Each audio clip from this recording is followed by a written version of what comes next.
So I'm going to talk a little bit about a concept called the haves and the have-nots. And we're in California here, and there's a lot of story about you got to be rich, you got to be poor to live here. The middle class is getting pushed out and all that stuff. But ultimately, home ownership is really the biggest differentiating factor between haves and have-nots. And it's really obvious when you look at who can buy homes.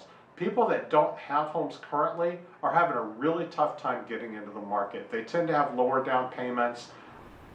Maybe they don't have the credit that they need.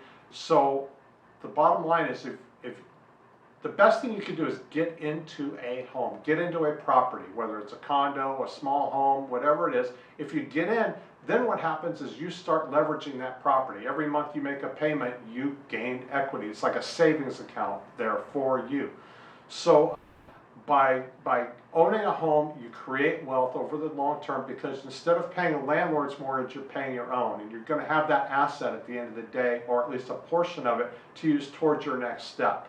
So if you want to be one of the haves, maybe you need to think about buying a home, and I hate to say it, but that home might not be your dream home. The odds are it's not going to be.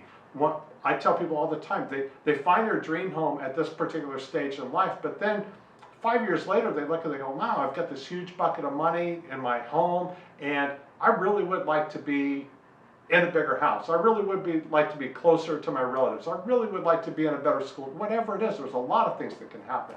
So my best advice to you is, if you want to be a have and not a have not, then try to get into something and that'll get you on your path. Please be sure to comment below. I'd love to hear what your thoughts are.